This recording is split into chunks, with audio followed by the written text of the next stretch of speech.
আসসালামু আলাইকুম। তো হ্যালো এভরিওয়ান, আজকে আমি তোমাদেরকে দেখাবো কীভাবে মিষ্টি তৈরি করলাম বাসায়। এই মিষ্টিটার নাম মালাই চমচম। তো আমি কোনো প্রফেশনাল মিষ্টি ওয়ালি না, বাট ইউটিউব দেখে দেখে যতটুকু শিখেছি তার আন্দাজে তৈরি করেছি। তো এখানে আমি প্রথমে 1 কেজি দুধ নিয়ে নিয়েছি, 1 লিটার। তো ওটা থেকে এই পরিমাণ আমার দুধের ছানা কেটে নিয়েছি। তো ওটার মধ্যে আমি অ্যাড করেছিলাম সিরকা। দিয়ে একটু নাড়াচাড়া করার পর ওই ছানা বের হয়ে এসেছিলো। তারপর ওইটাকে একটা পাতলা কাপড়ে নিয়ে ঠান্ডা পানি দিয়ে ছেঁকে আমি এভাবে করে মিষ্টি তৈরি করে নিয়েছিলাম। আর একটু ছানার মধ্যে আমি একটু ফুড কালার অ্যাড করেছিলাম, অরেঞ্জ ফুড কালার।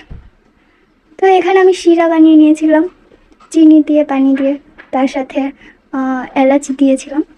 আমি 2 কাপ চিনি দিয়েছিলাম, তার সাথে 3 কাপ পানি দিয়েছিলাম। আর এই জায়গায় আমি আলাদা করে একটু গরম পানি করে নিয়েছিলাম। আর এই শিরাটার মধ্যে আমি 2 টেবিল চামচ ময়দা আর 1 টেবিল চামচ পানি, 1 টেবিল চামচ সয়াবিন তেল, তো এটা ব্যবহার করেছিলাম। তার মাঝে আমি এটাকে গরম করে তারপরে এর মধ্যে আমি যে বানিয়ে রেখেছিলাম মিষ্টিগুলো, ওগুলো একটা একটা করে ছেড়ে দিয়েছি। তো মিষ্টিগুলো দেখো কীরকম ফুটে একদম ফুলে যাচ্ছে।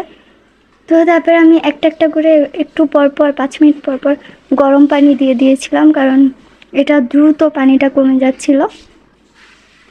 তো তারপরে আমি একটা মিষ্টি 1 কাপ পানিতে উঠিয়ে নিয়ে দেখেছি মিষ্টিটা সাথে সাথে ডুবে গেছে, তার মানে মিষ্টিটা হয়ে গেছে। আর এখানে আমি ক্যারামেল করে নিয়েছিলাম 1 চামচের মতো চিনি, বড় চামচের। তো 1 চামচ চিনি দিয়েছিলাম আর সামান্য একটু পানি দিয়ে চিনিটাকে পুড়িয়ে একটা ব্রাউন কালার আসার পর আমি ওইটার মধ্যে দুধ দিয়ে দিয়েছিলাম। আমি এখানে 1 কেজি দুধ দিয়েছি। তো তার মধ্যে এরকম একটু দুধটাকে ভালো করে জাল নিয়ে একটু হাফ করে নিয়েছি। আমি 1 কেজি দুধকে হাফ কেজি করে নিয়েছি। তারপর আমি এর মধ্যে মিষ্টিগুলোকে ছেড়ে দিয়েছি।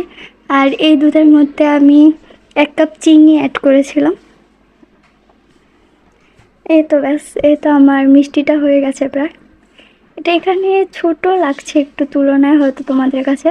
পরের দিন দেখো মিষ্টিগুলো ফুলে একদম এরকম হয়ে গেছে। তো থ্যাংক ইউ গাইস, আল্লাহ হাফেজ, সবাই ভালো থাকবে। আমার চ্যানেলটাকে সাবস্ক্রাইব করবে, লাইক করবে, শেয়ার করবে অ্যান্ড কমেন্ট করবে। Thank you guys.